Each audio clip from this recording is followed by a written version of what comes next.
For this video, I think it's quite important to point out that I'm not an Outriders fanboy. I realize that there are many flaws in the game, but there's also a lot of things that I like, and this video actually focuses on those things that I like, or at least the things that I think many looter shooters can take away to just enhance the genre. Now, of course, when Outriders was announced, I can't really say I was impressed at all. You know, it was actually firmly in the I'm gonna pass on this game category. I didn't really see anything that interested me, and the fact that there was going to be no PvP, you know, I farm because I like PvP, right? So I want to get the best gear so I can be the best that I can possibly be when I'm fighting other players. And the idea of just farming just to get better times against AI, you know, that's not really something that I'm wholeheartedly interested in. And then, of course, when the demo came out, I can't really say I was impressed by it. It was better than I assumed it would be, but again, it was still kind of like, I think I'll probably pass on this, I'm not missing too much. Of course, once the game got announced for Game Pass, I was like, you know what, sure, I'll play it day one. And honestly, I am glad I jumped into the game, because it did turn out to be rather fun and enjoyable. Of course, I had problems with the disconnects and just the overall stability of the game, including, you know, the problems with matchmaking and just freezing out and logging out, you know, just constant crashes, everything. But that doesn't mean that you can't have fun with a game, even if you kind of got baited into the hype or you just kind of didn't know, you know, anything beforehand, you just kind of gave it a chance. You can still enjoy a game, even if you don't necessarily agree with how it came to be. So starting this list off about things that I actually liked a lot about Outriders, number 5 is the boss fights. Now, coming from the Division where boss fights are pretty much just the same thing over and over again, you're fighting the same generic person, and it's not really that interesting.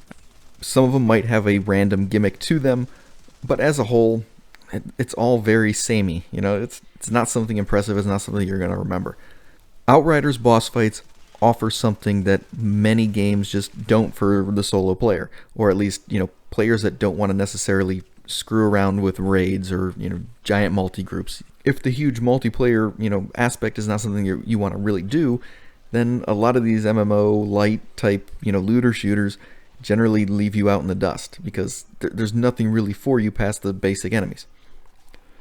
Now, while Outriders doesn't have a huge plethora of boss types, I think it is definitely something worth expanding in the future, and I think many games should include fights like this because it is almost like a Diablo or maybe even a World of Warcraft type event. You know, I think they could definitely expand it a lot more, but the idea of having a boss that has some basic mechanics to it, that has you know, displayed attacks so you know where to avoid, where to dodge, that kind of stuff, it's fun. I mean, you can actually enjoy that because you know what the boss is going to do, and it's just a matter of executing with your character. Plus the fact that it's not just a reskinned enemy, it's something that's actually different and unique, meaning that it can potentially lead to something that you actually need to learn. Now, I'm not going to say that the boss fights were perfect. Obviously, there were some issues with them. You know, they weren't really in-depth, they weren't really that detailed, but the actual frame of this design, the fact that it wasn't just another enemy to just mow through, or just a regular enemy that they increased the size of and, you know, that was it. They changed the name, increased the size, and added a lot more health. You know, this actually had something new that you didn't see elsewhere in the game. I mean, in this day and age, when everything that we see is basically just a reskin just to save time and money, you know, it's nice that they actually included something that you don't replay over and over again, and that they don't just constantly keep throwing at you in the future. Now, like I said, it definitely could be improved. I mean, there could be some trickier mechanics, some more difficult fights going into the end game they could definitely do with more bosses, because, you know, expeditions on their own, again, it's just mowing through enemies as quickly as you can. There's no real challenging boss fights there, and that's kind of disappointing.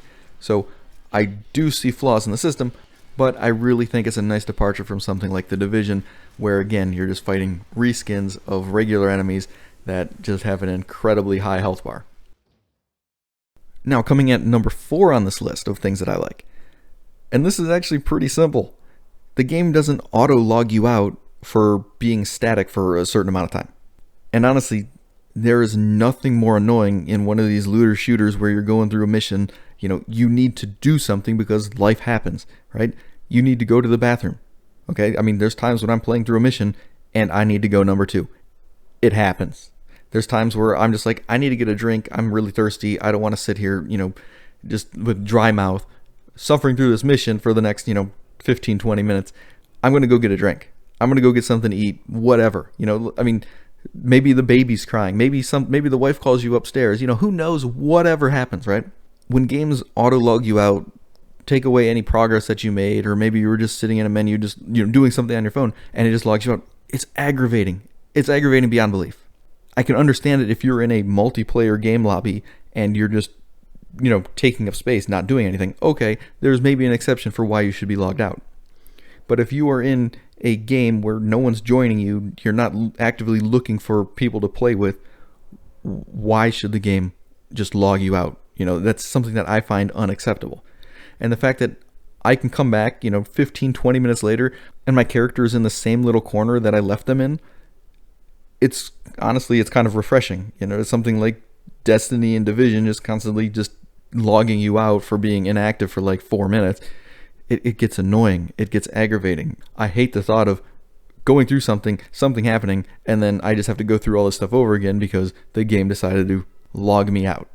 And this is why I think that just being able to sit there and then continue when you're, done with whatever and ready is one of the most simple yet greatest things about this game. Now, coming in at number 3 on my list is just the fact that you can actually feel powerful. Now, of course, you have to know how to build, you have to know what things you should use, what things you should combine. But when you actually get things right, when you actually combine stuff in a proper manner, or at least, make a cohesive build, you can get a lot of strength out of your character.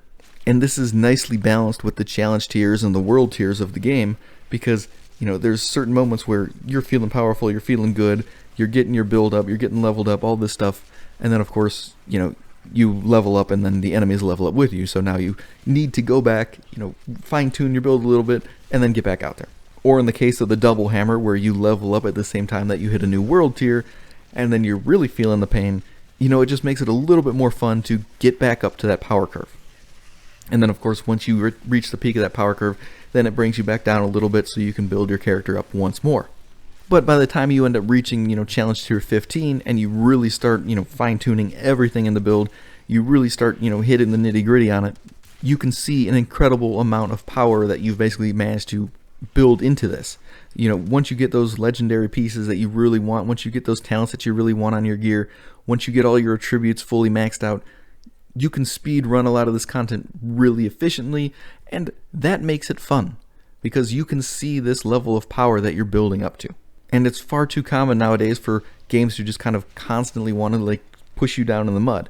They just want you to feel constantly underpowered so that it's a struggle, so that it's difficult. And I understand. But there is a difference between difficulty and just kind of ruining the experience of the game. If you want something to be difficult, make mechanics that require the player to do something, that requires the player to think, that requires the player to react properly, or to have the proper build. Don't just jack up the difficulty by increasing the health by an alarming rate, or just making the enemies being able to mollywop you in 1 or 2 hits. That's not really fun. That's kind of just sadistic for the average player. While I'm not opposed to certain modes or certain difficulties or certain subsets of the game being for the higher end player, or maybe just the masochist player, I'm not opposed to it. But realistically, most players play for fun, and just getting one hit all the time isn't fun. Now, building on this with number 2 and of course number 1, but number 2 is going to be just the amount of loot that there is in the game. Again, it's far too often for us to see looter shooters that launch with just a terrible offering of gear for endgame. They want to kind of hold it back so that they can release it later as new content. They don't want to put effort into actually making, new maps or new modes or new boss fights or whatever. They just kind of trickle you with these lazy exotics or these lazy legendaries. It's like, oh, look, here's some new stuff for you to farm for, even though you have nothing to use it on. That's awful to me. I hate it. But the amount of legendaries that are in this game, just in the base game alone, is impressive. I mean, compared to its competitors. Honestly, I think it's close to 150 pieces of legendary gear in the game. And I think that includes something like 44 weapons, and each class has 4 sets of legendary armor. And then there's an additional 5 from the universal legendary set. And then I think there's like 10 random legendary items for your armor. So maybe that's like 139 or something like that. But you get my point. There is an impressive amount. I mean, if you compare that to something like the Division 2 when it launched, 10 exotics, 15 exotics, some miserable portion. It was just terrible. I think they had like one piece for your each gear slot, and then they had like one of each weapon class, maybe something like that. Very, very boring, very like unimpressive. And of course, now as you go, 2 years after launch, they still hardly have any. I think it's like 30 maybe, 30 exotics in the entire Division 2 to farm. So again, the fact that you can actually go in, farm all this gear right from the beginning. It doesn't appear that they were trying to hold back stuff for future content, which is just a laugh, but they actually gave it to you to farm from the beginning. Now, while the end game may not be everyone's cup of tea, some people may not like speed running through the expeditions, I do think it is impressive nonetheless that they actually included end game loot with the end game that they have. And of course, building on all that, the number one thing that I think Outriders can really offer the genre, that really sets Outriders apart from some of its competitors, is just the amount of customization you can do and the amount of intricacy you can take with your character and your build. Now, of course, I'm not going to say it's absolutely perfect. There's definitely some fine-tuning that they could do, some things that I would personally like to see a little bit more of. But the fact that you can upgrade your gear from the beginning, the fact that it's not like a DLC plan down the line for when the game's dying. They don't just throw it at you like, oh, okay, well, no one's playing, so we might as well just give you the option to upgrade everything. No, they actually go into the game with a plan to make upgrading your gear viable throughout the entire game. So if you get a green item in the beginning, you can upgrade it. You can take it all the way to purple if you really want to. And of course, the fact that you can actually roll a different talent on your gear so that you're not stuck with one specific thing, or maybe you just want to change it up a little bit. Maybe you have a great setup, but you want to switch to a different main skill maybe. You can do that. You can constantly re-roll this without some sort of exponential cost increase to your actual rolls. And this just allows you to keep your items fresh. So you don't have to throw something away that's really good if you want to change your build. You can just change the talent a little bit and maybe have a completely different build if you change 5 talents on all your gear. And if you didn't like it, you could go back. And this makes testing even easier because you're not prohibited by like the cost of changing your items. You can roll to something, see what your damage stats are at the end of your expedition, and if you decide that you're just not getting the damage that you were from the previous talent, you can go back, or you can change it to a completely different talent just to test that one out. I mean, it offers a lot of friendly interface with just your character design. And of course, this doesn't really go into all of the choices that you have. I mean, not to mention the tier 1 mods, the tier 2 mods, and if you do enough farming, all the tier 3 mods that are available to you. So any build that you really want, you can choose. Now, of course, again, there are issues with it. Some of those talents, some of those mods, maybe they're not that good. Maybe they're just kind of, okay, I'll use it if that's what I have, but I really don't want to use it. And maybe some of them don't really have much role for pretty much any build. But there is a lot of variety that you could find a combination that probably works with almost anything. And of course, this ability to just kind of take off the talents from your gear just makes building even more fun. I mean, you get a piece that's like, ugh, I don't use this stuff. This isn't helping me. But that talent might be really good on a different piece of gear for you. That is friendly for the player, and it kind of keeps getting a legendary from being just a disappointment. Now, of course, you might get redundant pieces. You might just get the same piece over and over again. Well, that's RNG. And while the skill tree may not be the most comprehensive thing in the game, while it may not be the most interesting skill tree I've ever seen, the fact that it actually does have a way to just kind of spec even more into your desired build is just another layer that makes the customization of this game fun. So, I mean, you could go completely defense and then go completely offense on your talents. You could go completely offense on your skill tree. You could go completely offense on your talents. I mean, there's plenty of options for you. And of course, you can just go completely hybrid if you really wanted to. There's no real set way that you have to do things, and it really all just depends on what you feel like playing. You know, you might want to be the tank. You might want to be the close range damage dealer. You might want to be the sniper or the anomaly build, you know, the skill build of the game. That's what you can do. You can change anything at any time, and it's incredibly friendly for pretty much every player.